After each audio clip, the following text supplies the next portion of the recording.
సర్వకృపానిధి అయిన దేవుడు, సర్వోన్నతుడైన గొప్ప దేవుడు, మన రక్షకుడైన యేసుక్రీస్తు ప్రభువు నామమున అందరికీ వందనాలు, దేవునికి స్తోత్రాలు.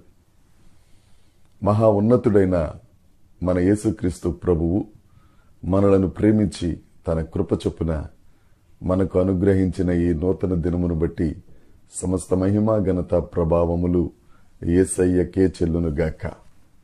ఆ యేసుక్రీస్తు ప్రభు ఈ నూతన దినము కొరకు మన కొరకు ఇచ్చిన కృపవార్త, దేవుని యొక్క వాగ్దానము. కీర్తనల గ్రంథము 89వ కీర్తన 22వ వచనము. ఏ శత్రువును అతని మీద జయము నొందడు, దోషకారులు అతనిని బాధపరచరు. దేవునికి స్తోత్రం కలుగునుగాక, దేవునికి మహిమ కలుగునుగాక. ఏ శత్రువు అతని మీద జయము నొందరు.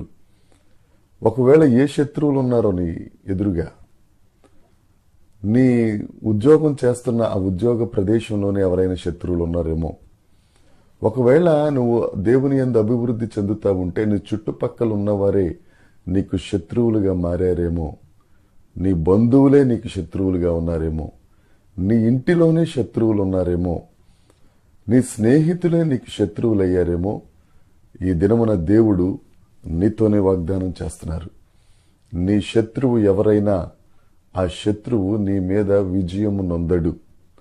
నీవు మేలు చేసినా గాని వారు నీకు కీడు చేయ తలపెట్టి నీకు శత్రువులైతే, నీవు మంచి చేసిన వారే నీ ఎదురుగా కాలు దువ్వుతా ఉంటే, నువ్వు క్షేమము కోరుకున్న వారే నీ మీద దుమ్మెత్తి పోసి శత్రువులవుతా ఉంటే, సర్వోన్నతుడైన దేవుడు నీతో వాగ్దానం చేస్తున్నారు.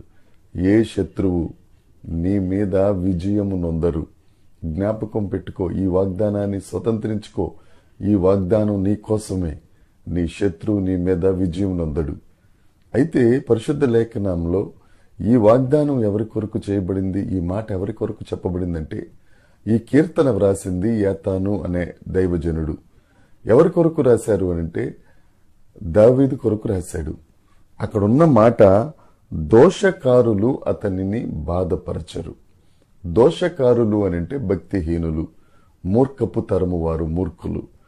వారు బాధపరచరు. దావీదుకు వ్యతిరేకంగా అనేకులు భక్తిహీనులు నిలబడ్డారు, మూర్ఖతరము వారు నిలబడ్డారు. కానీ దావీదు దేవుని నమ్ముకున్నాడు. దావీదు దేవునికి హృదయానుసారుడిగా ఉన్నారు కనుక ఏ దోషకారుడు అతని ఎదుట నిలబడలేదు, ఏ శత్రువు అతని మీద విజయం సాధించలేదు. ఒకవేళ నీకున్న అనారోగ్యమే నీకు శత్రువేమో, నీకున్న ఆర్థిక పరిస్థితులే నీకు శత్రువేమో, ఒకవేళ ఇంకేదైనా నీకు శత్రువేమో, ఏదైనా కానీ ఈ దినాన్న దేవుడు నీతో వాగ్దానం చేస్తున్నాడు. నా సహోదరి సహోదరుడా, నీవు దేవుణ్ణి నమ్ముకో, దేవుని మీద ఆధారపడు. ఏ శత్రువు నీ మీద జయము నొందడు, ఏ దోషకారుడు నీ ఎదుట నిలబడలేడు. ఈ వాగ్దానాన్ని స్వతంత్రించుకో, ఆశీర్వాదం పొందుకో, ధైర్యంగా ఉండు. దేవుని సమాధానం నిన్ను ఏలునుగాక, దేవుని కృప నీకు తోడై ఉండునుగాక.